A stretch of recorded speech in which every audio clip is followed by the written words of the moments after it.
आज मैं आदर्श समाज का 68वां भाग अर्थात भाग 68 के बारे में बताने का प्रयास करूंगा। मनुष्य जीवन का उद्देश्य केवल खाना पीना सोना और संतान पैदा करना नहीं होता है। संतान पैदा करना, खाना पीना सोना उठना बैठना पशु भी जानते हैं। फिर दोनों में अंतर क्या है? मनुष्य एक विवेकशील प्राणी है। जब मनुष्य अपने विषय में सोचता है, विचारता है, तो कुछ मनुष्य को ऐसा भी लगता है कि परमपिता परमात्मा ने इस संसार में केवल खाना पीना सोना और उठना बैठना संतान पैदा करने के लिए ही भेजा है। लेकिन ये सत्य नहीं है। सत्य है मनुष्य का लक्ष्य है मोक्ष पद प्राप्त करना। ईश्वर ने इसीलिए मनुष्य को संसार में भेजा है, जिससे मनुष्य मोक्ष प्राप्त करे और बार बार जन्म लेना न पड़े। लेकिन मनुष्य अपनी आदत से मजबूर है। मनुष्य केवल खाना पीना सोना उठना बैठना और भोग विलासों तक ही सीमित रह गया। भोग विलास तो पशु भी जानते हैं करना, लेकिन मनुष्य का मूल उद्देश्य है मोक्ष पद प्राप्त करना। ये कैसे संभव होगा? जब हम ईश्वर की भक्ति करेंगे, ईश्वर की उपासना करेंगे। हम आज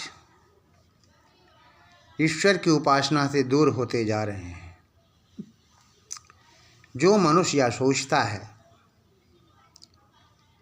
कि परमात्मा की उपासना से क्या लाभ है, ऐसे मनुष्य अपनी मूर्खता का परिचय देता है। वेद में स्पष्ट कहा गया है,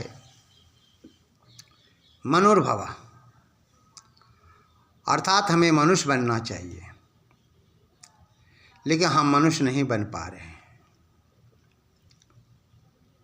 नीतिकार ने बड़ी सुंदर बातें कही। येषाम न विद्या न तपो न दानम ज्ञानम न शीलम न गुणोर न धर्म ते मर्तलोके भुवि भारभूता मनुष्य रूपेण मृगाश्चरन्ति। अगर ये गुण मनुष्य में है तो समझो वह मनुष्य है। इससे विमुख है तो वो मनुष्य नहीं है। हम बुराइयों के पंख में फंसकर अपने जीवन को बर्बाद करते हैं। ईश्वर कहता है, शास्त्र कहते हैं, मनुष्य को बुराइयों से दूर रहना चाहिए। लेकिन मनुष्य ने अपना एक उद्देश्य बना लिया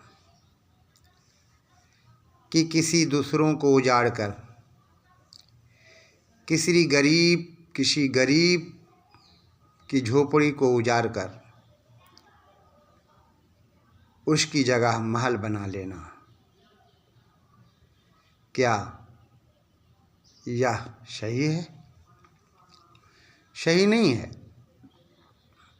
इसलिए हम दुनिया के लोगों से ही कहना चाहते हैं कि वो दुनिया के लोगों दूसरों को भी जीने दो और खुद जियो। जिस प्रकार से तुम अपने जीवन को समझते हो उसी प्रकार से दूसरे के जीवन को भी समझो। आज लोग मांस, मछली, दारू, ताड़ी, शराब का सेवन करते हैं,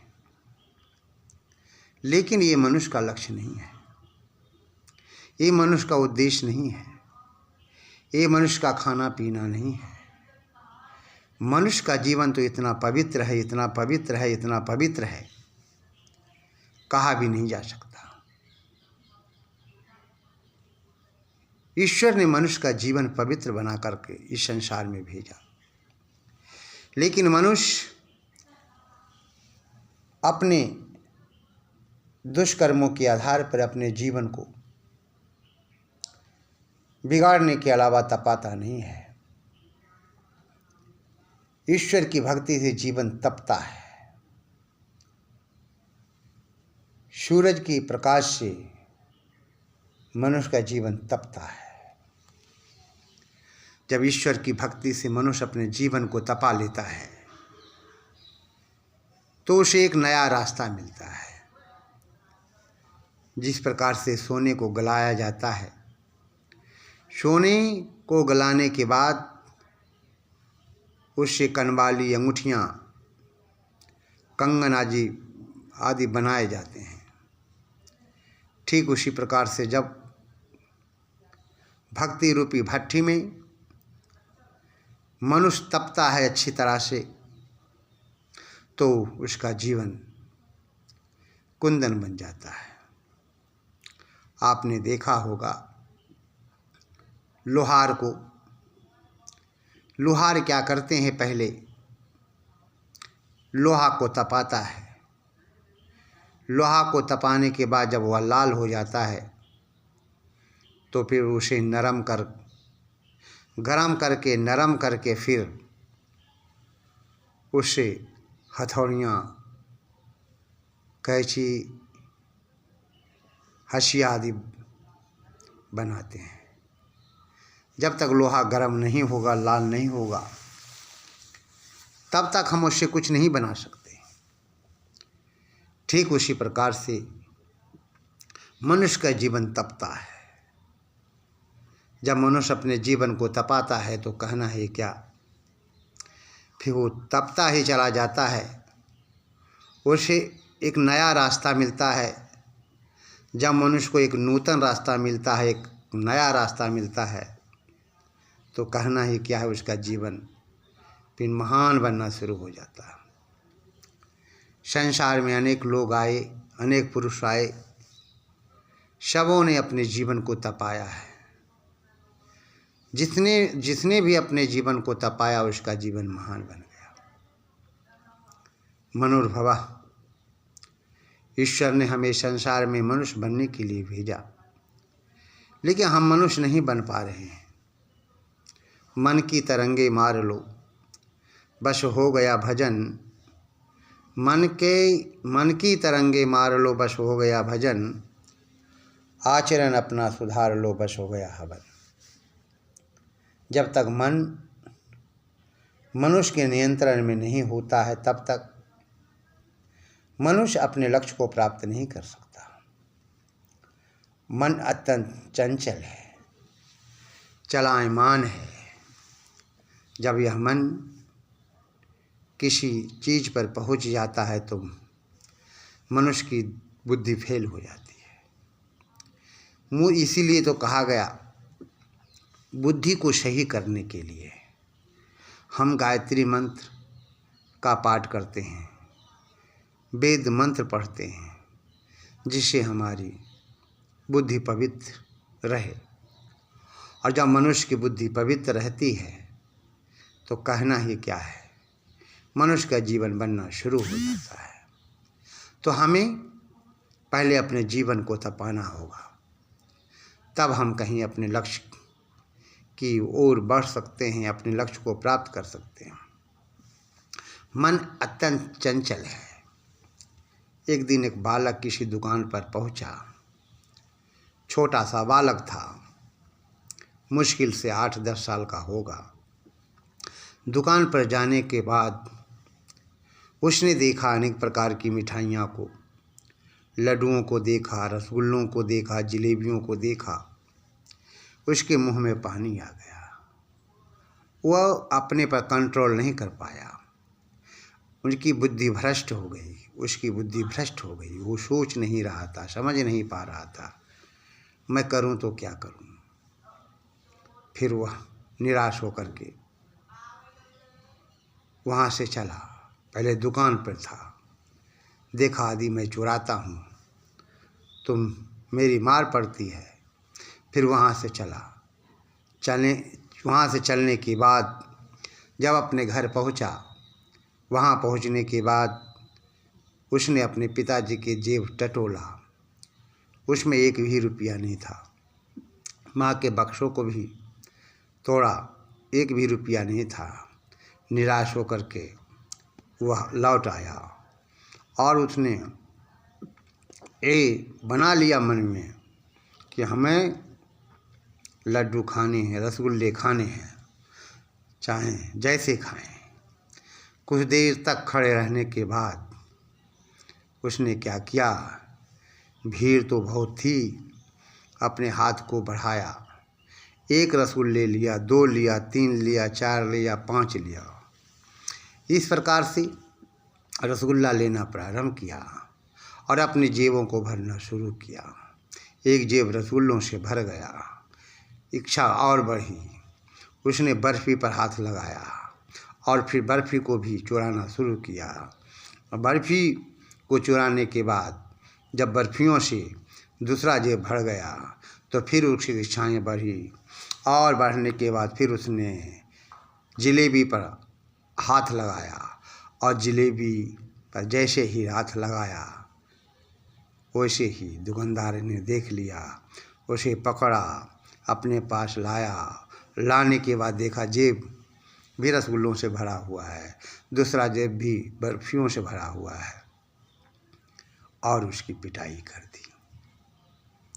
और पिटाई करने के बाद खूब पिटाई की। कुछ लोगों ने उसे छुड़ाया, कहा और बच्चा है छोड़ दो, उसकी इच्छा हुई चुरा लिया। फिर उन लोगों ने पूछा क्या तुम्हारे पास पैसा नहीं है, तुम ऐसा क्यों कर रहे हो और क्यों किया। उसने सारी कहानियाँ बता दी कि मुझे खाने की इच्छा हुई, लड्डू रसगुल्ले, पैसे एक भी मेरे पास नहीं था। पिताजी के जेब टटोला, माँ जी के बक्सा तोड़ा, फिर भी कहीं पैसा नहीं मिला। ये मन नहीं मान रहा था तो मैंने चुरा लिया।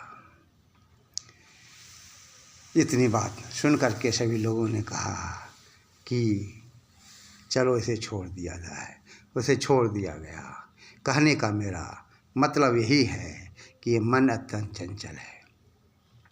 कभी वेश्याओं के कोठों पे पहुंच जाता है, कभी रसगुल्लों पे पहुंच जाता है, कभी दिल्ली पहुंच जाता है, कभी कलकत्ता पहुंच जाता है, कभी दरभंगा पहुंच जाता है, कभी पटना पहुंच जाता है, कभी समस्तीपुर पहुंच जाता है, कभी भागलपुर पहुंच जाता है, कभी लंदन पहुंच जाता है, कभी चीन पहुंच जाता है, कभी लखीसराय पहुंच जाता है, कभी सिरखिंडी बाज़ार पहुंच जाता है, कभी सिरखिंडी के किनारे जो सोम नदी बहती है उस पर चला जाता है। वहाँ अगल बगल जो पेड़ फले हैं, खिले हैं, लगे हुए हैं, उस पर चला जाता है। कहने का मेरा मतलब है कि यह मन अत्यंत चंचल है, इसलिए मन को सही करने के लिए हम ईश्वर की उपासना करते हैं। अब प्रश्न उठता है, उपासना क्या है। उपमने समीप आसन में बैठना। जब हम परमपिता परमात्मा के समीप बैठते हैं तो परमपिता परमात्मा हमें मदद करता है, सहयोग करता है।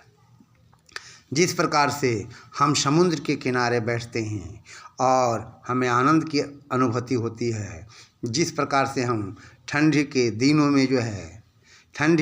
में जब हम अग्नि के पास बैठते हैं तो हमें उष्णता मिलती है और आनंद आता है। कहते जब हम गर्मियों के दिनों में जब समुद्र के किनारे बैठते हैं, नदियों के किनारे बैठते हैं, तालाब के किनारे बैठते हैं तो हमें आनंद आता है और लगता है हम यहाँ पर बैठे रहें। तो मैं ये चर्चा कर रहा था ओ दुनिया के लोगों, ईश्वर ने आपको यहाँ पर मनुष्य बना करके भेजा है, इसलिए आप मनुष्य बनने के लिए तैयार हो जाएं। ये कैसे संभव होगा? तो ईश्वर की भक्ति द्वारा। जब तक हम ईश्वर की भक्ति नहीं करेंगे तब तक ये संभव कदापि हो ही नहीं सकता है। और सर्वप्रथम ये भी मैं यही कहना चाहूँगा कि ईश्वर ने हमें संसार में इसलिए भेजा है, अच्छे काम करने के लिए भेजा है, बुरे काम करने के लिए नहीं भेजा। जब बुरे काम करने के लिए नहीं भेजा है तो फिर हम बुरे काम क्यों करें, हम अच्छे काम करें। वेद भी स्पष्ट ही कर रहा है, आचारहीनम न पुनन्ति वेदः, अर्थात आचारहीन व्यक्ति को वेद भी पवित्र नहीं करता। तो इससे स्पष्ट होता है कि जो व्यक्ति जैसा कर्म करता है परमपिता परमात्मा उसे वैसा ही फल देता है।